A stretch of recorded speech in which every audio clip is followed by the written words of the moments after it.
ada yang bisa tebak nama masakan ini? Ya, sebagian orang Medan pasti tahu ini. Namanya kuah cai pui atau nasi sawi pahit. Udah bisa kebayang? Walau pakai sawi pahit, tapi setelah dimasak nanti rasa pahitnya itu bakal hampir nggak ada. Nah, oke, sekarang kalau masih bingung, langsung aja kita masuk ke prosesnya. Tapi seperti biasa, jangan lupa ya, like, share, comment, dan subscribe. Nah, pertama kita kumpulkan dulu semua bahan-bahannya. Ada beberapa bahan di sini yang sudah saya proses dulu sebelumnya, sehingga nanti video kita ini juga tidak akan bertele-tele jadinya. Misalnya, beras. Saya sudah cuci dan rendam dengan air selama 30 menit. Ini bisa bantu untuk melunakkan berasnya. Lalu, sayur sawinya saya sudah juga potong-potong sekitar 4 cm kurang lebih panjangnya, dan saya sudah cuci bersih. Nah, khusus untuk sawi ini, saya cuci sebanyak 3 kali karena memang sawi pahit ini tergolong sayur yang sangat kotor ya. Cucian yang pertama itu saya pakai air dibilas aja untuk menghilangkan pasir yang melekat di sawinya. Kemudian yang kedua saya cuci pakai air dicampur dengan garam. Nah, kenapa pakai garam? Karena ini nih, tahu kan ini apa?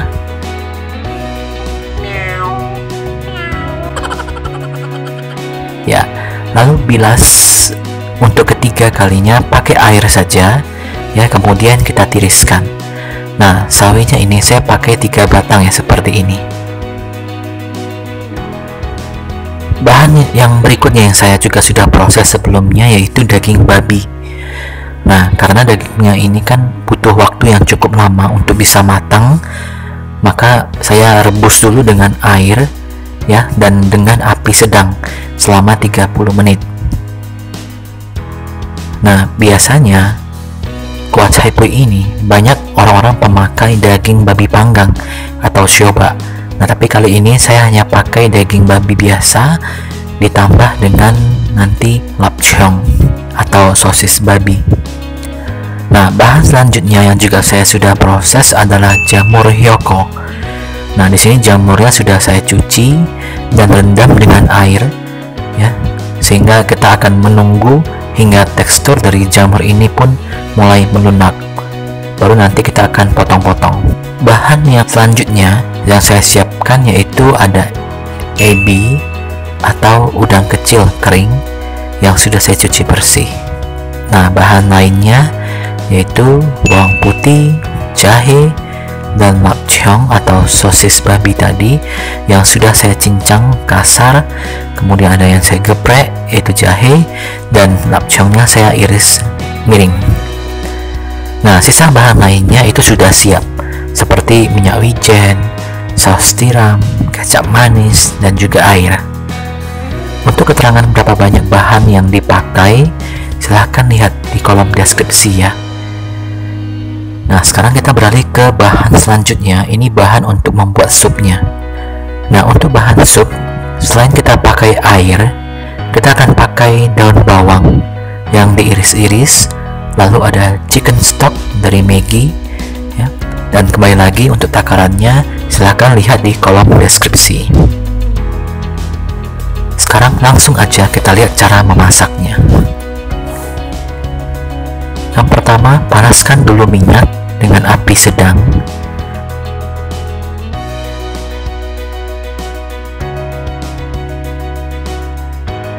Dan di awal ini saya masak dulu lapcheongnya ya, atau sosis babinya tadi.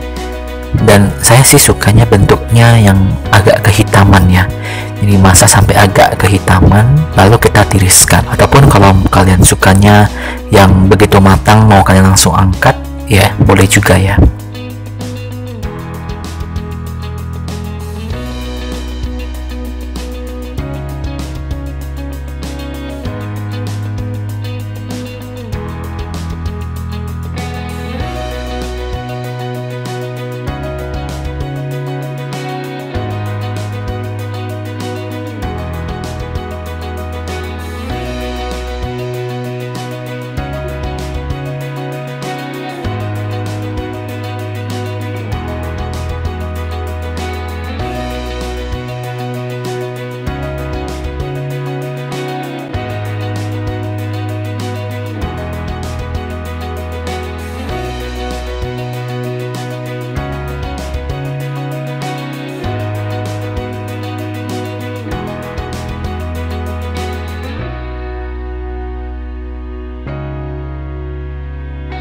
Kemudian setelah lapcongnya kita sisihkan, masukkan bawang dan jahe. Lalu aduk-aduk hingga rata, hingga bawangnya ini menjadi kuning keemasan dan juga wanginya itu mulai keluar. Aduk lagi.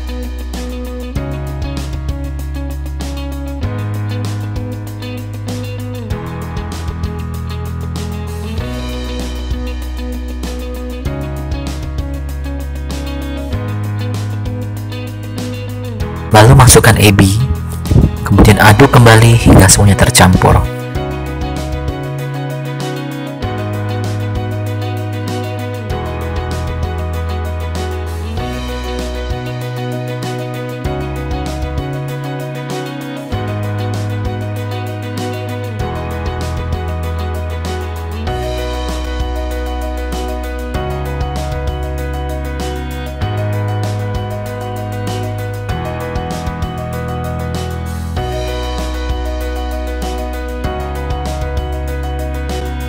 Lalu setelahnya kita masukkan jamur.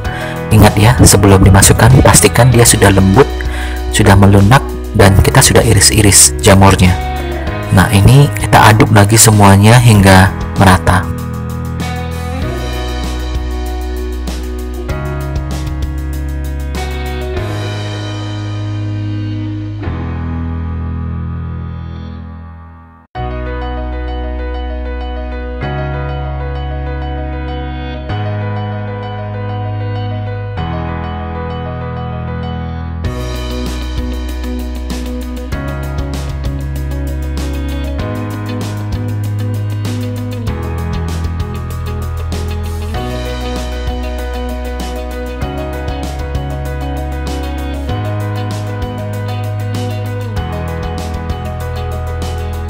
Lalu sekarang kita akan masukkan daging yang tadi kita sudah rebus dulu, hanya dagingnya saja. Nah, air kaldunya ini jangan dibuang karena kita akan pakai untuk nanti belakangan.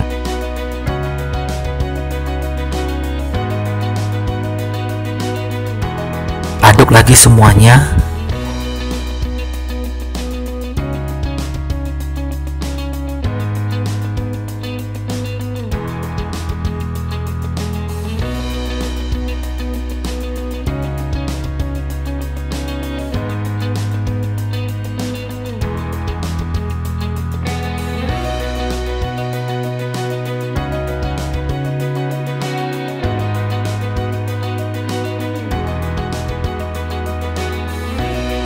Kemudian masukkan kuah cainya atau sayur sawi pahitnya. Nah, masukkan semuanya.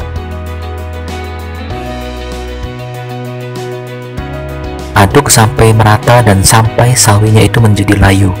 Tapi jangan terlalu lama ya.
Kita ingin warna hijaunya itu masih segar seperti ini.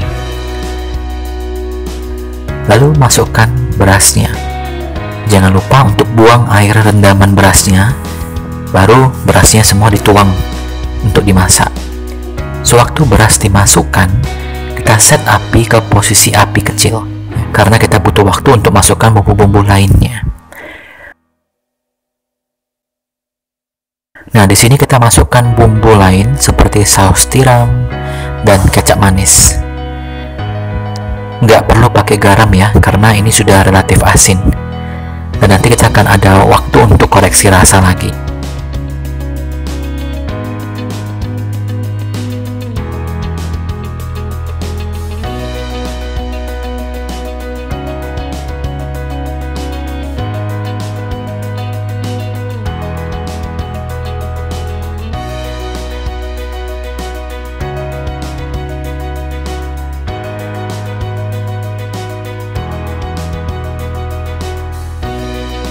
Kemudian setelah masuk bumbunya, kita aduk lagi hingga semuanya tercampur merata.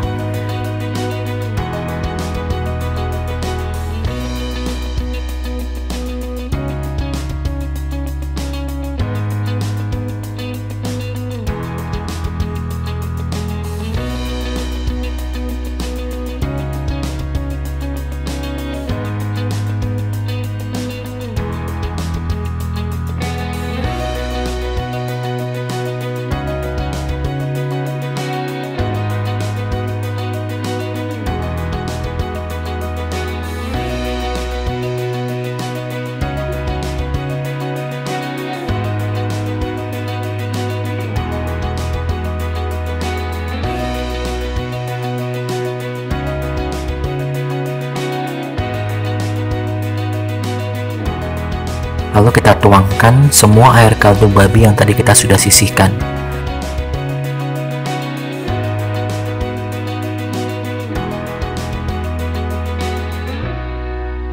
Aduk lagi sampai tercampur semuanya.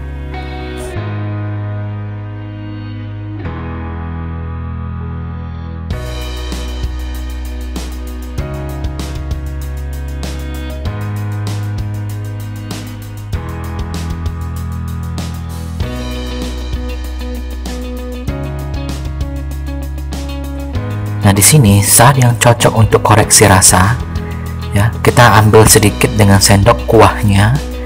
Nah, lalu kita coba tes rasanya. Tambahkan bumbu yang kamu rasa masih kurang, tapi kalau menurut saya sih ini sudah pas semuanya.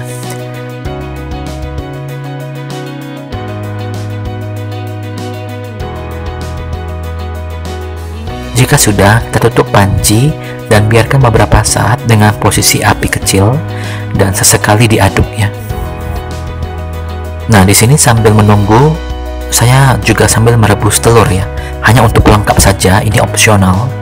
Tapi kalau kalian mau boleh juga dipakai. Tadi kebetulan saya kepikiran waktu memasak. Nah, ketika berasnya sudah setengah matang seperti ini saatnya kita untuk masukkan ke tempat kukusan.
Sambil nungguin kukusannya, sekarang kita akan siapkan supnya.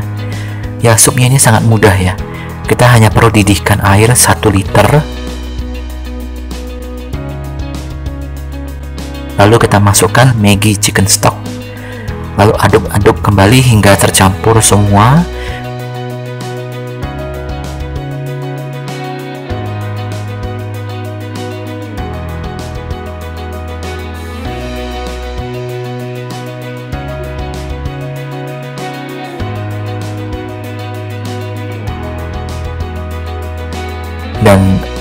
Terakhir, kita hanya tinggal masukkan daun bawangnya saja, matikan api dan diamkan.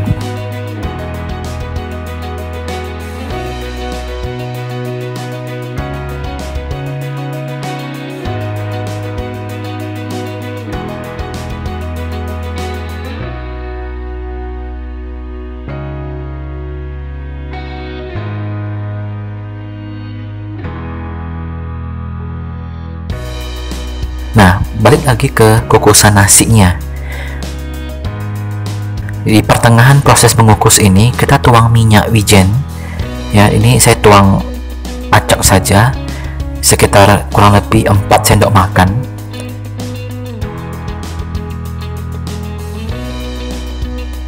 Lalu tutup kembali.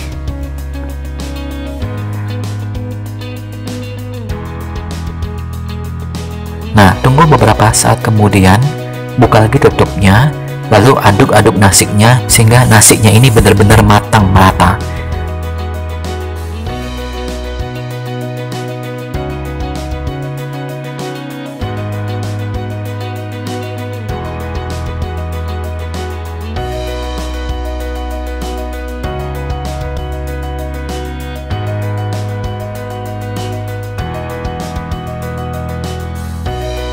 Lalu selanjutnya kukus lagi hingga semuanya matang.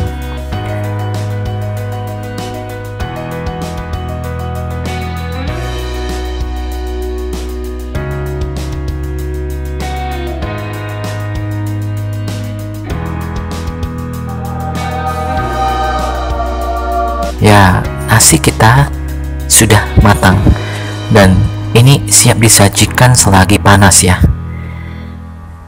Berikutnya kita lanjut ke proses plating.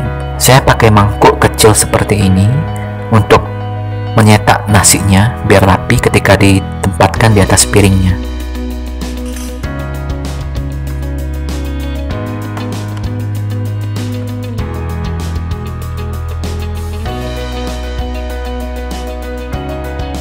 Ya, lalu kita susun lapcheongnya atau sosis babinya itu di atas nasinya.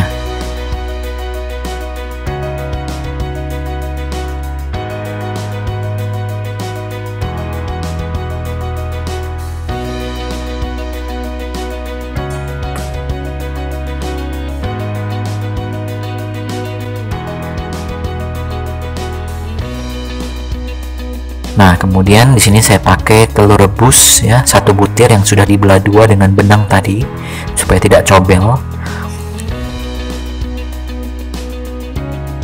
Terus kebetulan saya ada kerupuk udang yang semalam saya sudah goreng ya, saya juga masukkan di sini. Nah, biasanya orang juga sering pakai bawang putih yang dicincang kemudian digoreng ya, tapi kebetulan saya lagi habis stok jadi kita nggak pakai. Dan tentu kita nggak pas rasanya kalau kita makan tanpa cabai ya. Nah, di sini saya ada cabai botolan, saya juga masukkan di atas piringnya. Yup, this is it. Nasi sawi pahit atau kuah chai pui yang kita masak tadi sudah siap untuk dinikmati. Selamat mencoba.